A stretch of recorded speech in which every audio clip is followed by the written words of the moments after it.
注意看！路人伸出手中的松子，松鼠吓了一跳，他想要去抓那颗松子，但又怕这是一个圈套，挣扎了许久。见他这么害羞，路人这才主动将松子往他胸口一塞。松鼠从来没有像现在这样暖洋洋的，他有些手足无措，怀里抱满了松子。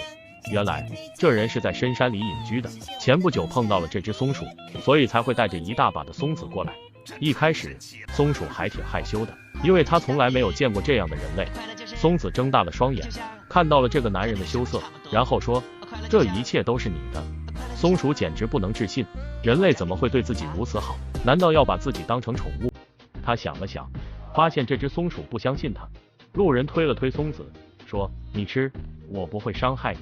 松鼠握紧了拳头，想要伸出手，但最终还是没能捂住自己的嘴。他想起了母亲的叮嘱，不要随便吃陌生人的食物，所谓没有付出就没有回报，难道是自己太可爱了？但他肚子很饿，看起来很迷茫。他想了很长时间，想着要不要吃2个。俗话说，天下没有白吃的午餐，怎么可能会有松子？男人看到松鼠的反应，顿时哈哈大笑起来。见松鼠呆若木鸡，小哥主动把松子送到他嘴里，但母亲的教导还在，他犹豫不决。男人只能将食物塞到他的胸口，松鼠也同意了。男子见状，赶紧将另一枚塞进了松鼠的胸口，表示愿意和自己做朋友，以后还会经常来找自己。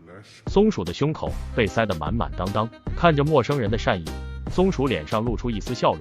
他想起了母亲的叮嘱，手一抖，松子掉在了地上。男人说：要不我送你回去。松鼠顿时吓得屁滚尿流，我就知道你不是什么好东西，要收我为徒。一句笑话把松鼠给吓跑了。他离家那么长时间，母亲一定很着急。谁知道第2天又发现了松鼠，他第一时间就冲了过去。但今天他的戒备心很重，因为有一个陌生人。他仔细打量了一下，然后又转身离开，一脸的失望。说着，男人对他做了个手势，让他不要带陌生人过来，他可不是什么动物。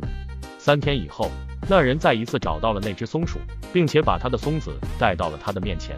这一次，松鼠没有了之前的羞涩，而是扑到了男人的手上，开始大口大口地吃着。这一次，他对蘑菇一点兴趣都没有。对人类而言，松果算不上什么稀罕玩意，但对松鼠而言，只要能有无穷无尽的松仁，那就是一种快乐。从那以后，松鼠就和男人有了交情，也给别的松鼠一份。看着它在草丛里欢快地蹦蹦跳跳，这大概就是一种不同种族的感情吧。小松鼠大概是因为和人类成为了好朋友而高兴，男人说以后会经常给它送松子，而松鼠也渐渐将它当做了自己人，也没有了之前的胆怯和畏惧。能有这样的长期食物，他当然很庆幸，但他担心的是自己会变成一头肥猪，再也爬不上去了。之后，那人遇到了更多的松鼠，他们一次带着一大包的食物，还跑到了森林里，引来了很多鸽子。人与动物之间的融洽，让人心中一暖。也希望路人与小松鼠的友情能长久，也希望动物与人类更好的相处。为可爱的小松鼠点赞。好了，今天的视频结束了。如果你喜欢我的视频，别忘记了点赞、关注、转发哦，让爱能传递。感谢大家的观看。